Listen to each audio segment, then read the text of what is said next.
And we are live. How are you guys doing? Hope you guys are well. For those of you that don't know me, my name is Ricky Ormsby. I'm an online health and nutrition coach. I work with my clients and help them move forwards in their lives, not only from a physical standpoint, help them lose weight, help them lose body fat, help them feel better, but really help them build a super resilient mind as well. Okay, so that's what I do. Now, starting this podcast, so this first episode, if you do listen to it, which I hope someone does, I guess, who knows, right? But a large part of this is going to be all about imperfect action. So just thought about pressing record and starting this thing. So really looking forward to doing this. Actually, you can see I've got this like grin on my face because it's something that I've been talking about for a long time, and it's something that I'm very excited for. So yeah, I think let's just get into what this first episode is going to be about. There's going to be nothing too crazy here, just a little introduction as to why I do what I do. Okay, so what this podcast is going to be called the Just Get It Right Show. Okay, with obviously Ricky Ormsby being your host. Now, there's a very specific reason why it's called that. Okay, and I'm going to go into that story right now. So, the big reason there is I felt like throughout my whole life, I was just trying to get it right.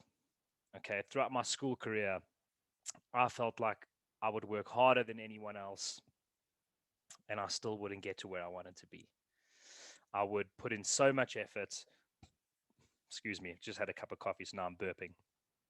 Um, I would put in all the work and I just wouldn't get the result that I was hoping for, right? And I just felt like I was constantly turning around to my parents, to my mates, and just saying, I just have to get this thing right. Like, I just cannot get it right. Okay. But every year, like, I got through. And I got through with fairly decent kind of grades and marks as well. It's not like I just failed absolutely everything, but it was hard for me. And then I left school and it was a case of, again, like I just can't seem to find the career choice I want. I just can't get this right. So throughout my whole life, in terms of my career, what I wanted to do, my schooling, and I mean this goes back to me being in nursery school. I just felt like I couldn't get things right. Okay. Um, and then something happened to me last year, which blew my mind a little bit. Um, and well, not a little bit, changed my world completely. Sadly, my mother passed away from cancer. And, I remember having so many conversations with her about this, about turning around and going, Mom, like I'm trying my best and I just can't seem to get this right. Like, I'm working so hard, I'm trying everything, and I just can't seem to get this right. And then she always used to turn around and tell me, like, you're doing fine. Like, you're getting through, you're passing, you're getting decent marks, you're playing sports, like, you're doing all the things and you're doing okay. But in my eyes, I constantly thought in the back of my head, I'm like, I'm not good enough. I'm not doing this. I'm not doing that. And all I wanted to do was prove to my mother that I could do it, right? Prove to her that I could be successful. Prove to her that I could get good marks. Prove to her all these things. So, like, that was my goal, is no matter what happened, I was going to work as hard as I could to prove to her that I could do this thing and I could get it right. And then she passed away, unfortunately, from cancer. And I kind of felt like I didn't get the chance to prove to her that I could be successful. Um, and then a really crazy thing happened was anyone I spoke to after that who was kind of in my world, I mean, and in our family's world, turned around and said, do you have any idea how proud your mom was of you? And that was a big that that was kind of a big surprise to me because I knew she was proud, but I didn't feel that way, right? I didn't feel like I was deserving of that. And they turned around and said, your mom didn't want you to be successful. She didn't want you to make R1 million. She didn't want any of those things. All she wanted was for you to be happy.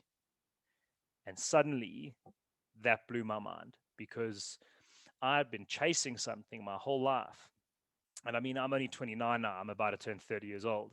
But I had chased something my whole life.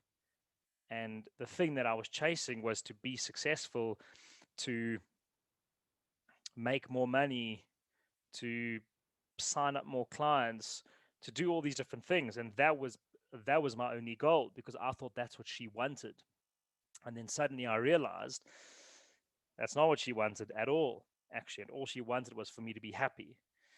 And that blew my mind quite a bit, because I thought about it, and I know kind of your career and happiness kind of connect in some way, but it just really got me thinking of how many other people are in the exact same position as me, that they're striving to be successful, and they're striving for more money, and they're striving to for all these different things, but they're so unhappy, and they're putting all those things in front of their own happiness and enjoyment in their life, right?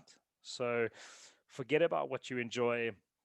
Don't worry about finding a career that you actually love and you enjoy, and don't worry about any of that. Like, focus on making money and being successful. Like, I hadn't even thought of what success meant to me at that point, you know?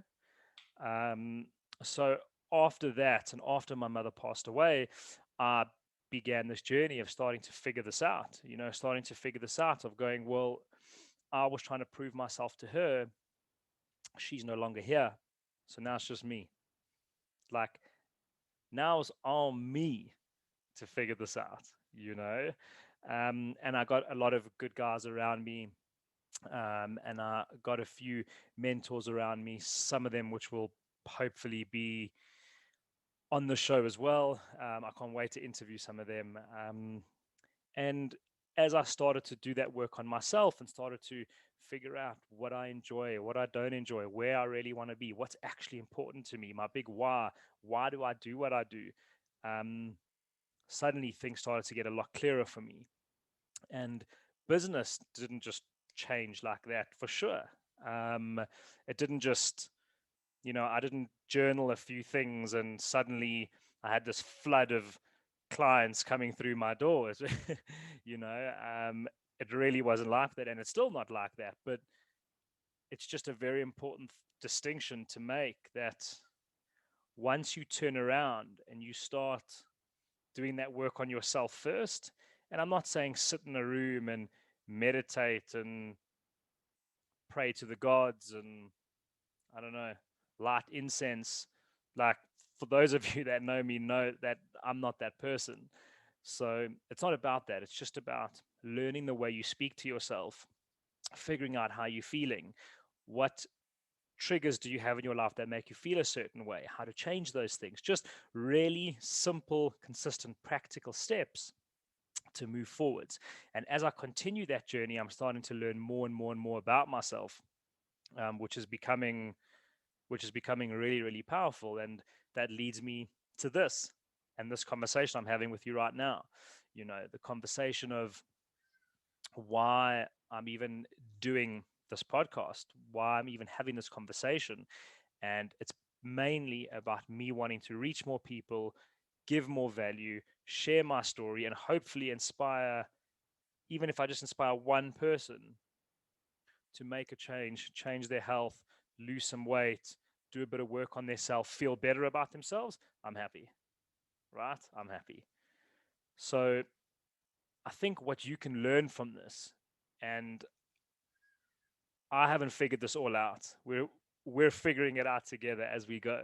I definitely haven't figured this all out yet, but one thing to know is that, well, a few things. First thing, though, let's say, is you don't have to do this thing alone.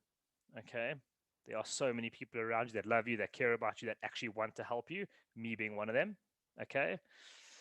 And two, don't put so much pressure on yourself to get everything right.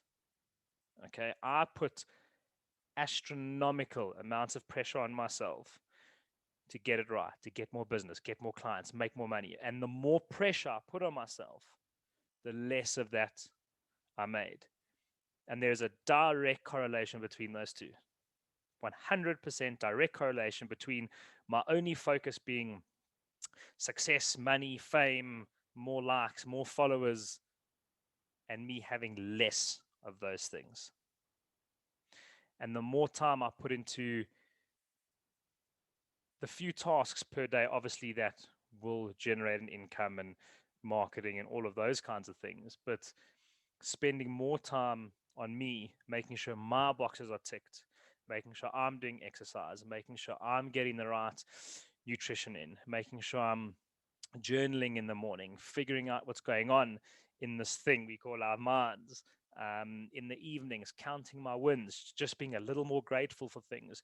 There's certain things that you do on a daily basis that in the beginning you think they don't matter and you think they're very like woo woo and up in the air.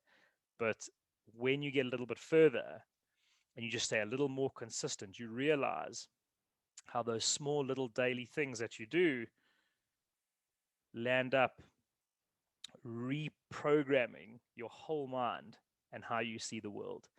So that's where I'm going to end today. I just wanted to give you a little introduction of who I am, what I do, the name of the show called the Just Get It Right Show, why I've called it that, and just a little bit about my story. So we're going to leave it there. We're going to keep producing, keep doing as much as we can here. Really looking forward to it. If you got any value from this, which I hope you did, let me know. But apart from that, I hope you have the most fantastic day further, and we'll chat soon. Ciao.